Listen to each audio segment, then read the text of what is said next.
Oh, this book is so good. Oh, I didn't even see you there. Sorry, I was caught up in this wonderful book, Wonder.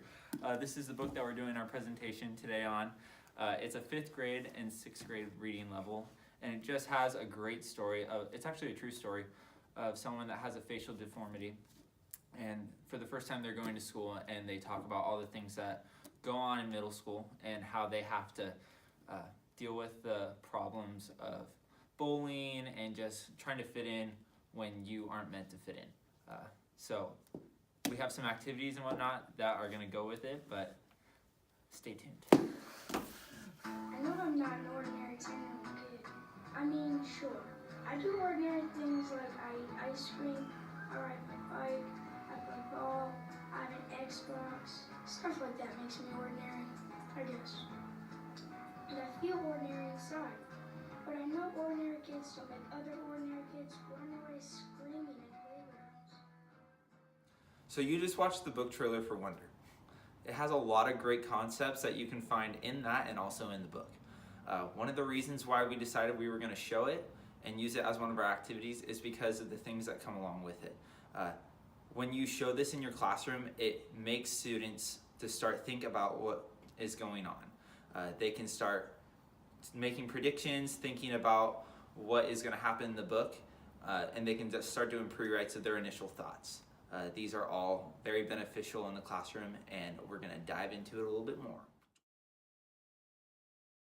So along with watching the book trailer, allowing your students to make predictions about the book is super beneficial to your class.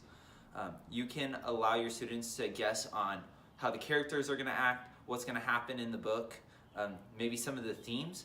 These all are super beneficial and would propel your class in a way that allows them to just grow in their future reading.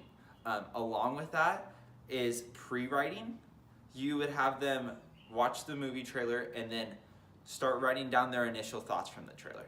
Just allowing them to kind of a mind dump just onto a piece of paper that they can refer back to after they get done reading the book and see if they were right. All these things are really great when it comes to movie trailers, and that's all I got. So another viewing activity you can use in your classroom is clips from a movie. You need to make sure that the book that you have has a corresponding movie that goes along with it. The reason why this is so beneficial in your classroom is because it allows your students to compare literature to a movie. A lot of times when you're reading a book, you create this image of characters in your head, and you can be very, very biased when it comes to that. So when the movie comes out, you can be like, oh, they casted the wrong person. Allowing your students to have conversations like that in the classroom is really beneficial.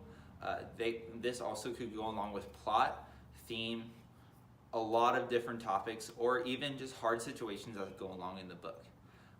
Another thing that you can use in using the clips of a movie is allowing your students to allow your students to answer things that are going on in the book. So, like, what would you do in this situation?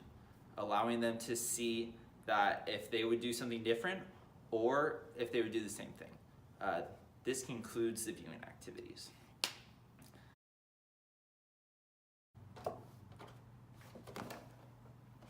Ah, man, I'm out of cereal. Just in time though, I have to do my viewing activity, and we're doing cereal box report. So this thing is super cool. You can put this on the back and you can summarize everything that's going on in the book. It's really great for when students need to do book reports and they don't want to do a poster board. On the front here, you can have just pictures that they put on that remind them of the book, or you can put the name of the cereal that relates to them in the book. I would put Wonder Flakes because, you know, Frosted Flakes, Wonder Flakes. I'm funny sometimes. Anyways, on top of that, you can put the right side of the book is their ingredients, so it has like characters and settings and all the themes that go along with it. And then on the other side of it, we have the left side, and it has the glossary.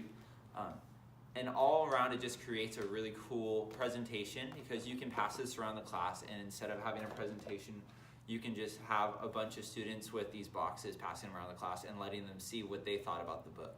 And This can be a compare or a pair and share, or it could be a presentation type style. But yeah, it's a really cool situation that you can put your class through. And yeah, next viewing activity.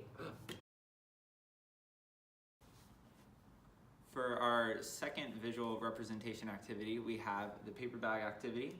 We actually stole this from a kindergarten class idea. They use it for items they bring items into a classroom in a paper bag that describe who they are. But instead we're doing it to bring items that describe a character that they connected with in the story. Along with that, they have a presentation that they would do with it. So they get up in front of the class and talk about why the items reflect to who they are. And then along with that, they have a paper that they would write, more like a reflection paper on why they connect with it. So you pair all these together and it really just gives the student an opportunity to have a voice, and one in the book and two in the class, and telling the students how they connected to the book. So that's all I have for you guys. So I'm just gonna go and practice my interpretive dance now.